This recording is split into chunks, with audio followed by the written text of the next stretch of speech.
Well, welcome everybody. We're back to our second ever podcast.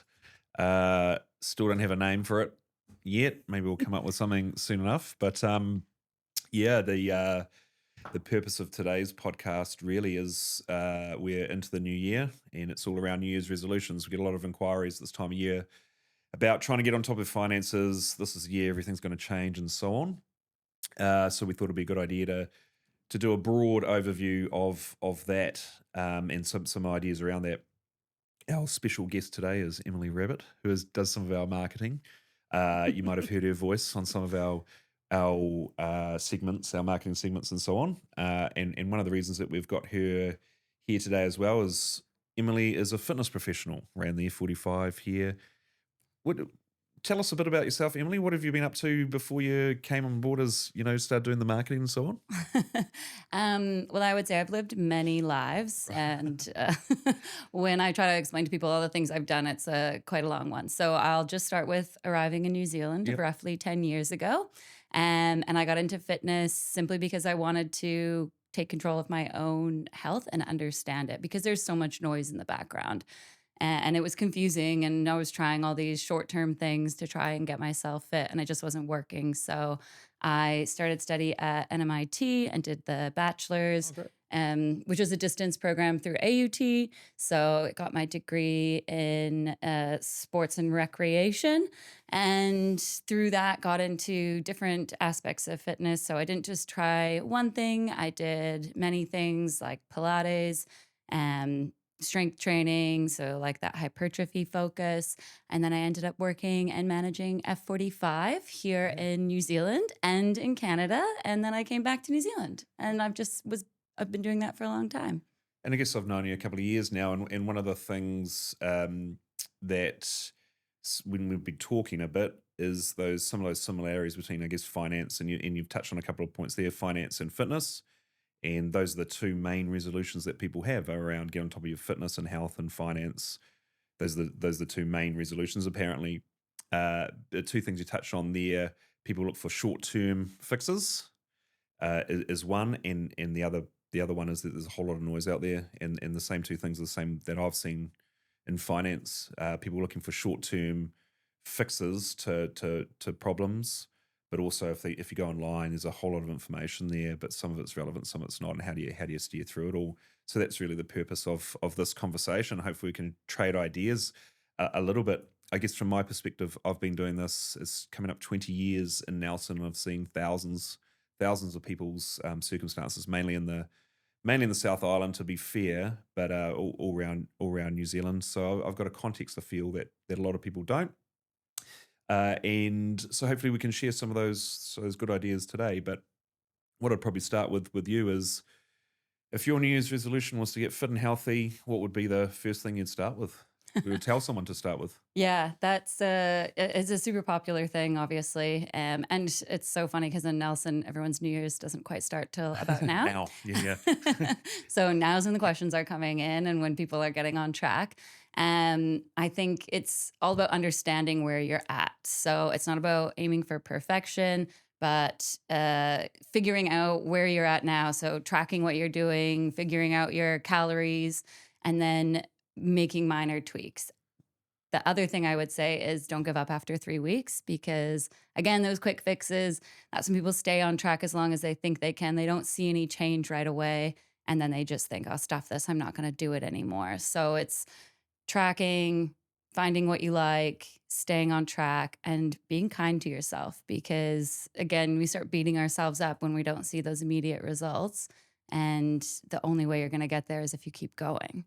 Yeah. Yeah. I mean, we haven't even talked about this, but it's just a perfect segue into once again that similarity with finance. It's interesting to say, don't give up after 3 weeks. Apparently, the day that most New Year's resolutions are given up is the 21st of January, which is 3 weeks straight 3 weeks after, right? Yeah. And that's also the reason why we're doing this podcast a little bit later, is because we've only just started back after our summer break as well. But similar to you, so from a financial perspective, if a lot of people's New Year's resolution is financial, it's generally there's something happened there.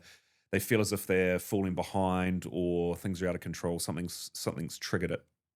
And so the very first thing that we would suggest is we'll track it. What have you spent?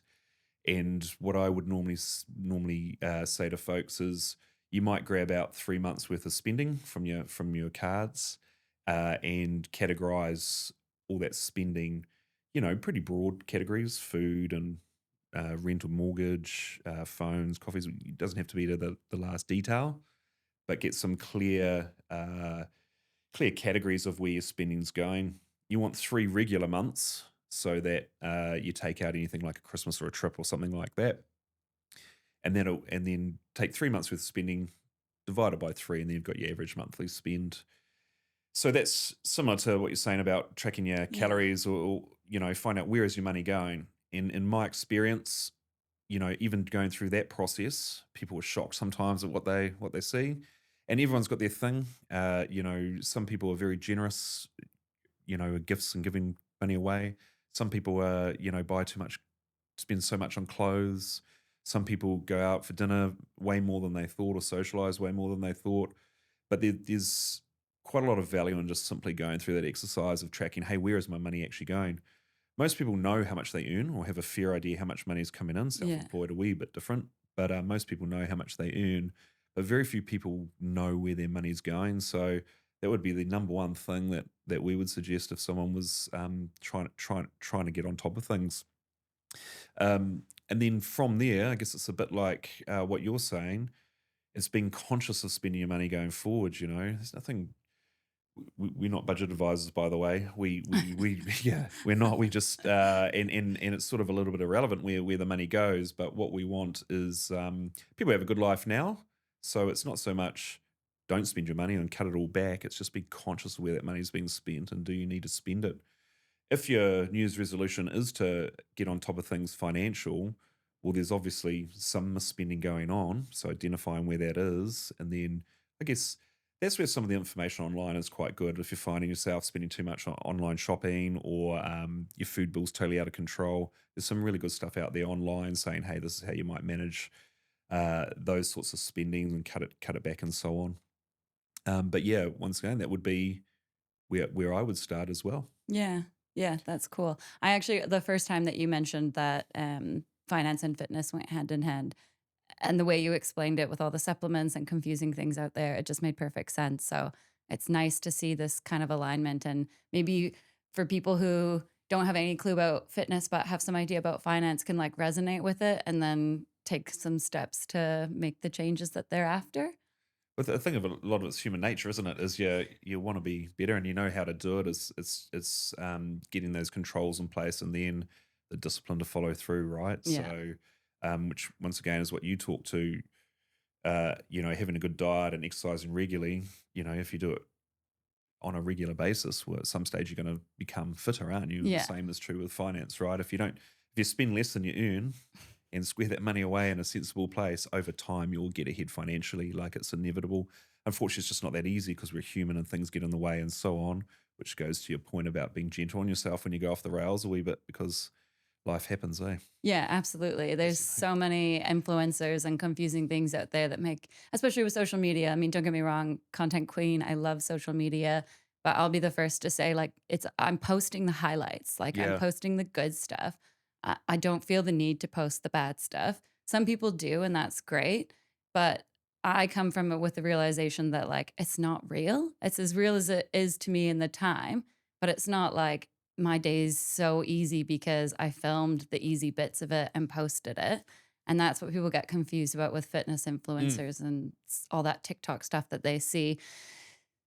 We all have 24 hours in a day, is what they say, but everybody's 24 hours looks completely different. mm, So, one person might be able to go to the gym twice or once and get an hour's workout and then go for a run or a walk. And you might only get 15 minutes away from your desk to get some sort of activity in. yeah, That's better than not. yeah. And you can't compare yourself to somebody else's. And that's what we do. And I think as well with finance and money, that's what people do. They see private jets Yeah, yeah, yeah. and, Spot on. on brand and all these great things, but again, it's not real.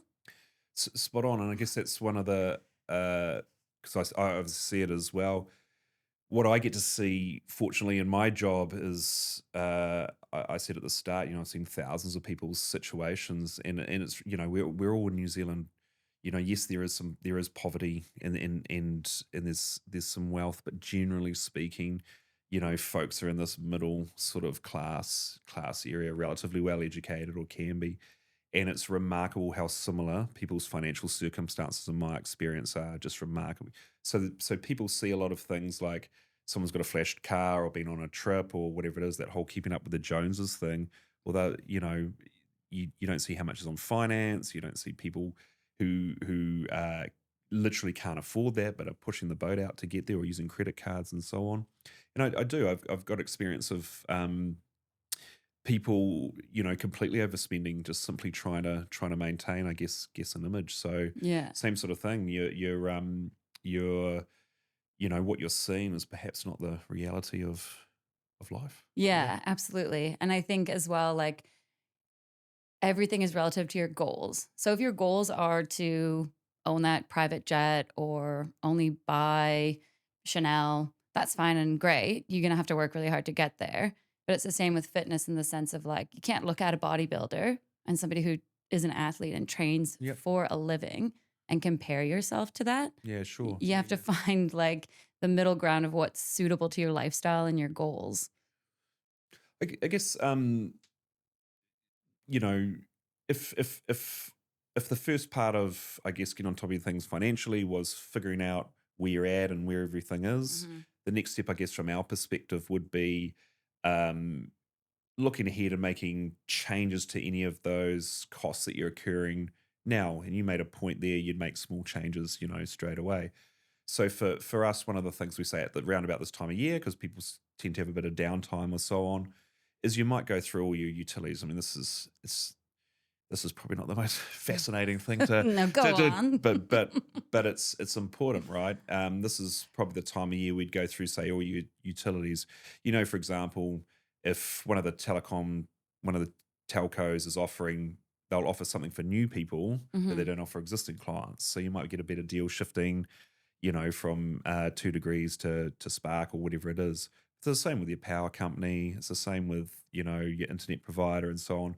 Same with your insurance providers. So once a year, we just sort of say, hey, just go through, just tick all those boxes and just make sure you're getting the best deal you can. And I guess it's no different there in fitness, I guess. You're going, well, do I need, maybe if I don't go out, twice a week, maybe it's only once, or don't have that pizza or so on and so forth, I guess. Yeah, and I guess there's things you can do that are hand in hand with the changes to your finance and your fitness. Like you talk about utilities, which like I'm confused about, but whatever.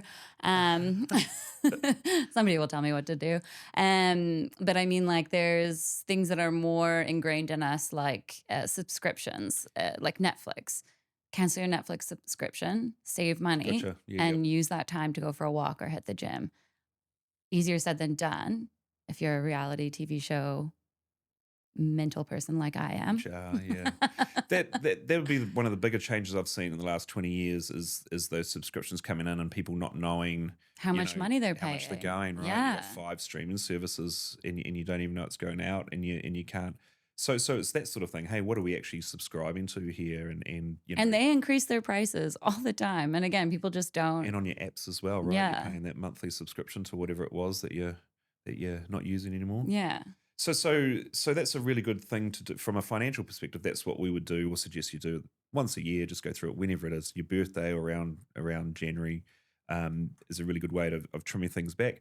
Because I can tell you this, I've also, I've said that everyone's in a pretty similar situation, but what I see happens is people are starting out in life. You're building your career and so on, but you can get really, uh, there's folks out there that become very, very successful and have built these really strong careers, and earning, in the hundreds of thousands of dollars, three, four, $500,000 is a lot more common than I thought it might have been. But what can happen and it does. I mean, we'll hear about it, that you spend as your salary goes up, but it really does. Yeah. You're sitting with people earning $400,000 a year who have no money. And you think, how on earth do you do it? But it's just simply all those little things along the way. Buying a brand new car, renovating the house more often than you would if you didn't have as much money. Instead of going on a camping holiday, you're going to the States or whatever it is, that Yeah. lifestyle inflation can really take over.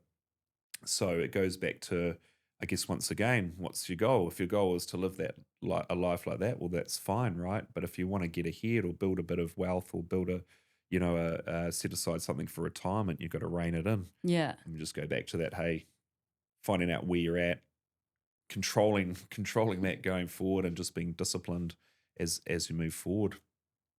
There we are. Yeah. Um, so I'm going to talk a little bit about a little bit of, as I say, we're focusing quite a bit on getting on top of your finances, and quite often we get approached and asked, "Hey, you know, we all the money just seems to go out. How do you manage it?" So one method that I've learned over the years to assist, which I'll just talk a little bit about, which seems to be quite effective for a lot of our clients, is back, well, in my day, I mean, you guys wouldn't remember, but Back in your yeah, day. yeah. But Oh, oh, we did used to get paid cash. You get paid cash, and but cash. even maybe the generation before us would get When the horses cash. and carriages Yeah. picked you up. Yeah. And what the idea was is you'd get your pay, and you put X aside for your mortgage or rent, and then you've got X aside for your food, and then there's X aside, a third aside for everything else. So obviously you don't get paid cash anymore these days. You get paid through electronic and into your bank, but you can use that same technique, and it's very, very effective. So what we generally recommend to folks is you have one bank account where all your money comes in. So if you're a couple or a single, it all goes into one bank account. And then from there, you separate it out to where it's needed. So if you've already done the exercise of what our average monthly spending is, Hmm. you'll have a fair idea of where everything's going. So you might have one account over here. Generally in New Zealand, your biggest expense is your mortgage. So your biggest one-off expense is your mortgage. So money comes in, and straight away, you know what your monthly payments are, goes into a separate account. You might have your insurances and rates out there as well. So every month that just gets squared away. If you've done that exercise with 3 months spending as well, you're going to have a half pie idea on what you spend on food and petrol and so on every week. So you might have another account to the side that's your weekly type of spending. Uh, and then you would have another account, and this is what I call discretionary spending. So the discretionary spending, is my experience, is what gets people in trouble. So, whether it's out with friends or buying clothes or, gifts for your family or whatever it is, that's the one that you can sort of rationalize and justify to yourself when you're out, but it's the one that gets out of control. So the best technique I've ever seen is once your monthly bills are set aside, once your weekly bills are set aside, and you've allocated a portion to discretionary spending, you transfer whatever that amount is over to another account again. Now, it's best if it's another bank, but certainly another account with another card. And that's the one, and then every week an amount of money that you've allocated goes across there. Now, you can freely spend that money, because what happens, it'll be the same in fitness, right? If all you eat is fish and broccoli, Mm. one day you're gonna eat 8 pizzas and blow out your Yeah. blow out your week's worth of training. So what this is your cheat meal. It's what you do where you can freely spend and so on. However, once you've spent it for the week, you can't spend any more money out of that until the next week comes across. And that's the best way I've found for people to manage. Hey, we know what we're spending in the month, we know what we're spending in the week. This is our fun money, but we're not dipping into this to get ahead. This means we can freely spend this, and we're not putting this at jeopardy. Now, other people have additional goals as well, like travel is a really common one, or education, or one-off things like a new car. And you simply just set up another account, right? So you'd have if you want to allocate a certain amount to travel because you've got a travel goal, you have a certain amount over there as well. Once again, what I find is the freedom of spending over here, every week, you freely spend on coffees and clothes and whatever you want to do, because your business, frankly, is getting taken care over here. You're going to be able to pay your rates. You're going to be able to take that trip you want to take, and so on. So for me, that's the best way I've ever seen to manage manage your spending. Now, once again, there's a whole lot of information out there on the best ways to do it, and it's Hmm. whatever works for you. But that's just what we've found that works pretty well. I mean, is that something to assist with, I guess, with that discipline? I mean, is that something? Is there something there, a fitness analogy that's that you'd go to? Yeah, I mean, It's that cheat meal sort of thing is I quite a like what you said about that. The thing of it is that it really depends on the trainer's perspective, I suppose. But right, we try not to say things like cheat meal anymore because there's no good or bad food. right, It's just managing how you eat or where you spend those calories, where you right, spend that money, you know? And I guess because everyone's so different, when you're talking about that, I think like that's all well and good for people who are making, like, decent money, right. but if you're just making enough, which Yep, is probably the biggest problem here in New Zealand right now, and that, like, fun money or discretionary fund is, like, becoming just enough to get a couple of coffees throughout the week or 1 dinner a week with your mates, which is, like I think that's the other thing to remember too is, like, that's normal, that's yep, okay. It's like people who are going out and spending a lot more, just being more social more often aren't necessarily better or or, like, ahead, yep. you know? Um, so I guess yeah, going I guess the best thing is calories, like how you spend say you've got 1,500 calories to eat in the week or 2,000 calories. I shouldn't say 1,500, that's a deadly number. 2,000 calories to eat in the week and you want to spend 500 on it of it on champagne and cake Yeah. for a celebratory thing. That's fine. There's nothing wrong with that. It's just how do you make the most Yes. out of the rest of the calories that you've got to eat, which is, I suppose, the same as the money. If you want to spend that 500 and you put it aside for something special, how are you going to most effectively use the ones you have left? I guess I take your point there, and I guess that's what I was trying to say there is if the budget is if it's champagne over on that discretionary, then Yeah. that's great. If it's 2 coffees or a meal once a week, well, that's great too. But you've already gone through the process of finding out exactly where you need your money to be deployed. So when you are having that meal or whatever it is, you can do it without guilt, I guess is, Yeah. that's you're in control, right? You've Yeah. chosen to spend your money over here. If we go back to your savings side of things, your mortgage or rent's getting paid, your insurance is going to get paid, and that seems to be where most of the distress comes from. How the heck are we gonna afford this? There's other things that come up from time to time are things like unexpected bills like dentist, your car breaking Oh down, yeah, that Christmas and happened to me holidays, this and weekend. yeah, got Christmas. Oh, okay. But they're unexpected to a degree, you would anticipate, you could Christmas comes around every year, you spend a little bit more money, birthdays and so on and so Mhm. forth. So it's just coming up with enough in that, I guess, in that savings to free up this day-to-day stuff. But just being conscious, planning ahead, saying, hey, it's likely we're gonna need, you know, some sort of car repairs this year or new tires or whatever it Mhm. is. But to go back to that, it's more about control, right? It's just understanding, hey, getting your handle on where all this money is going and knowing how much we've got over here. If you're really struggling to make ends meet over here, well, something's got to change, Yeah. right?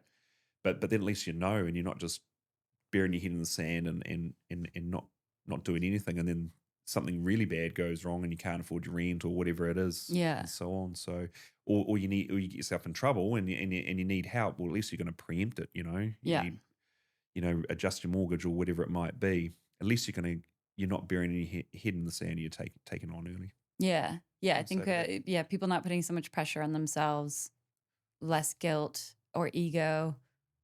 'Cause I think there's like a it's like well, when I think of the fitness stuff, it's like the shame spiral if they do overindulge Right. or if they do skip the gym. There shouldn't be like shame in it. I think in fitness too, like if you don't train for a week, it's not the end of the world. Yep.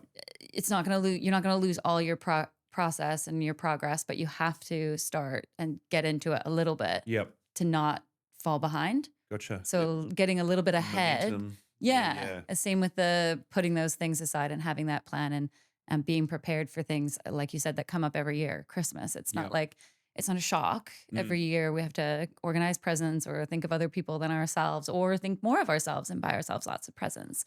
If we go, yeah, like when we first started, obviously, once again, the two most common resolutions are getting yourself fit and healthy and getting ahead of your finances. So it's obviously important to most, extraordinary amount of people.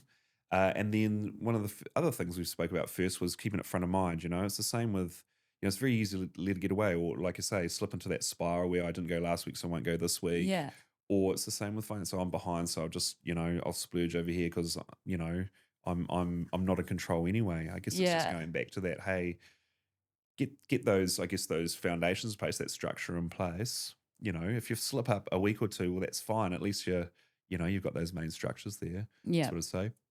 And just to, I guess, further that point, if once those structures are in place, that's where you start going, well, is this where I want to be spending my money? Like you were saying there, spending calories, was this where I want to be spending my money? 5 streaming services? Well, maybe, or maybe I want to, not have that one, so I've got more over here, for example. And probably the biggest, this is a nice little segue. Is it? Probably the biggest, I was going to talk a little bit about debt actually, but Oh. probably the biggest, as I say, the biggest expense. I'm going to talk predominantly about mortgages, to be perfectly honest. I mean, people are renting out there, and in my opinion, which is my opinion, trying to get into a house as soon as you can. And we'll talk about this later in the year. As soon as you can is not a bad idea. Or as soon as you are ready to do that Hmm. is a good idea. So we'll talk a little bit about mortgages, but just go on to debt a little bit, and that I don't think I'm telling anyone anything new, but good debt, bad debt, and it's the rise of what do they call it? Buy now, pay later. On all sorts Ooh. of things, like you can do it on clothes and Yeah. so on. It was extraordinary. These micro loans. That would be the number one thing, that you describe as not great debt, bad debt. I'm conscious now. You put on my head, not to make people feel bad about themselves and so on, but yeah, Afterpay is my best afterpay, friend. yeah, yeah. But that's an example of something that's not good debt, as opposed to debt that you use to get ahead. So, a motor vehicle loan, or in particular a mortgage. Mm. No one's got 800 grand sitting around generally to buy a house, so you have to borrow to get ahead, and that's one example to do. But that I would suggest that people do. But if there is a lot of debt there, once again, or some debt there, going through that, that month of spending, figuring out how much is going on there, and coming up with a plan. Once again, this is where the internet is actually quite good at coming up. Sorted.org is actually quite a good website, for example, of how to get on top of your debts, and so Sorted sorted. dot org. Yeah, Mm, cool. might be sorted.org.nz actually, Mm, but yeah, maybe. yeah, It yeah. sounds very QE. But anyway, I've never heard of it. it's government run retirement commission, Oh, and it's wow. actually a really fantastic resource. Okay. Yeah, I refer to it all the time. To be perfectly honest, it's automatically in there as well. I don't know it off the top of my head though, but it's a really great resource. But the debt tool in there is really good for getting people on top of things.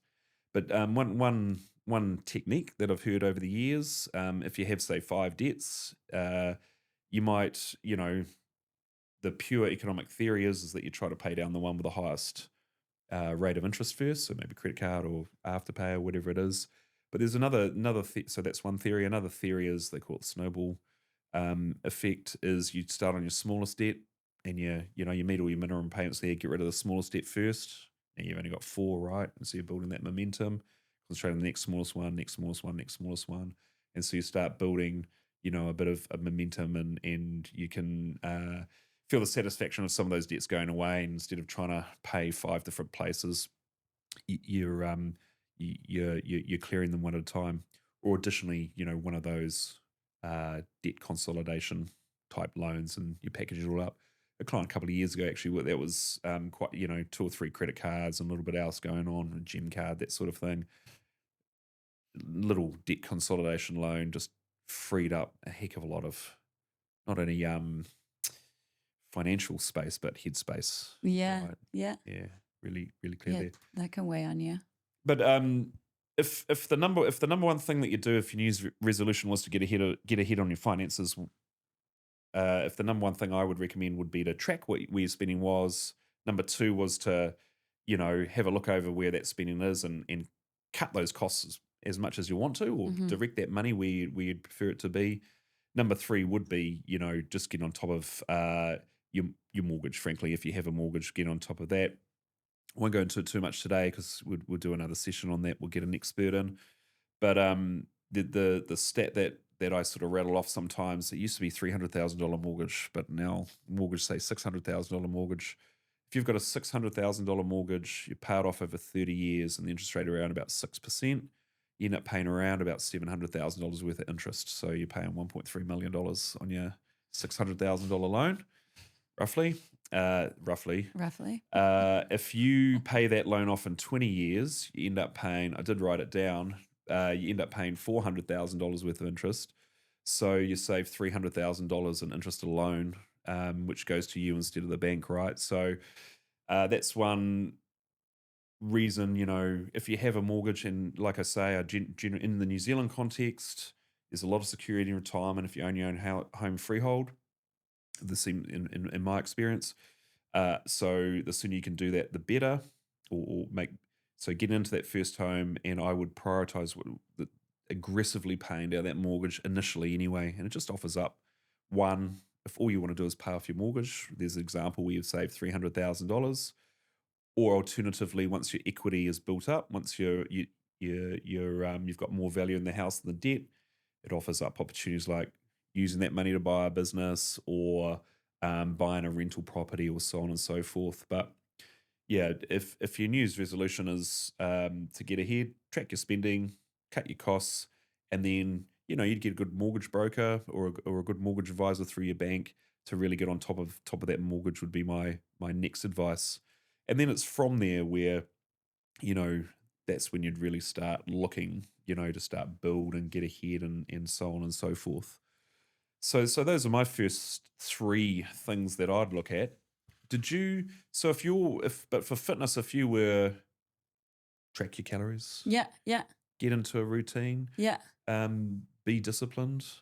What other advice would you have for Be these? disciplined, Would but be like find your own accountability or motivation, right? okay. Like try different things. Just because somebody says strength training is the best thing for you, well, it's true.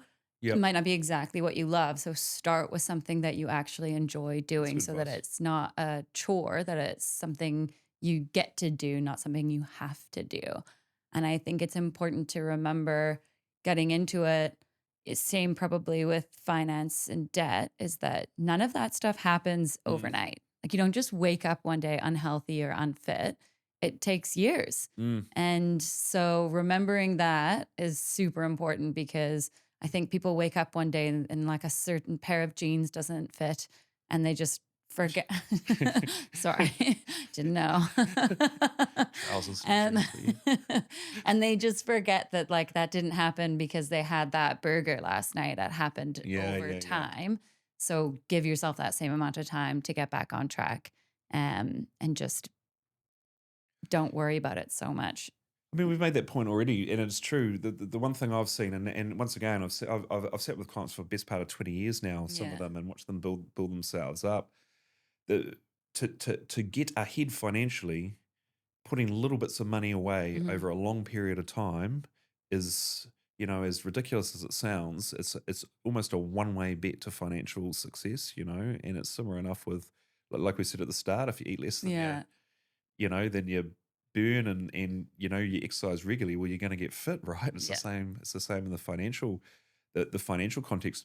One parable that we have as well, that comes up from sometimes, is a term they say, pay yourself first, right? So they say it in business. And you're a businesswoman, you know that, pay yourself Thank you. first. Uh, but it's the same as true, I guess, with savings, and I've talked a little bit about, tracking your spending and getting on top of your mortgage, and so on. But um, these days as well, and I say these days, geez, sound like an old timer, but KiwiSaver, right? For it's got strengths and weaknesses, and it's coming up 20 years it's been around. But there's a good example, no matter what your circumstances are, of paying yourself first, because we are all going to be in a situation where we do not work at some stage in our life, and hopefully that's well into your 60s, and or you're still around well into your 60s, and you're retired, and so on and so forth. So this concept of paying yourself first, KiwiSaver is a really good example of that, where if you're working for wages and so on, that you're squaring away your 3%, and the employer's putting away 3%. That little bit of money over a long period of time, it's just absolutely extraordinary how that trajectory of that money and where it ends up when you're 65. And we're seeing balances now. We've got folks with well more than $1 million in their Kiwi savers. They're doing pretty well for themselves, to be fair. but you're seeing those balances get right up there, and it's not uncommon to see folks, our age with a hundred or two Hour. with a hundred or Oh two hundred or my. $200,000 in there, or people in their 30s and 40s with that sort of 100 and $200,000, and they already own their house, and so on. So that's uh, that would be my next thing that I'd say is, hey, you check in on your KiwiSaver, make sure you're in it, two, you're contributing to it, and three, you get advice around, the best scheme, and and so on for it. Because if you don't even see the money, it's going away, it's building up over to the side, and just that little bit of money over a long period of time, like you've talked about, same analogy with fitness. If you just, if every day or every week you're doing whatever your fitness regime is, Mm. same with KiwiSaver, just builds up, and you wake up and you go, holy heck. I have some clients actually I was sitting with just last week, very similar situation. I've been looking after the best part of 15 years. So regular folks, hardworking, couple of kids are now, if I met them when they were 12 and 14, now they're 27 and 29, the kids, right? And these guys might have been 40 when I met them, and now they're mid 50s. And just that trajectory, they've done all the right things, paid down them for them the right things, paid down their mortgage, been mortgage free for a couple of years, built up their Kiwi savers, and now, a couple of $100,000 in Kiwi saver each. They're in a really strong position. Whereas when you first started out 15 years later, there was almost no, how do we get ahead? It's tough. It's Mhm. tough for everyone when you got two kids and a mortgage, Yeah. So that was really good to see, that discipline. They've just been squaring that money away. They've been concentrating on their mortgage because that's what they wanted to do. And they are. Now they can see, I guess, a path forward for themselves where they're going to be quite strong financially in their 60s and so on, which is quite refreshing when you're in your 50s, and you're just a long way away for you, of course. But Thanks. yeah, that just I guess once again the similarities there. If someone's been going to the gym from 20 to 50, they're going to be in reasonable shape, you'd imagine, or they've given Yeah. themselves the best chance of being in reasonable shape through their 50s and 60s.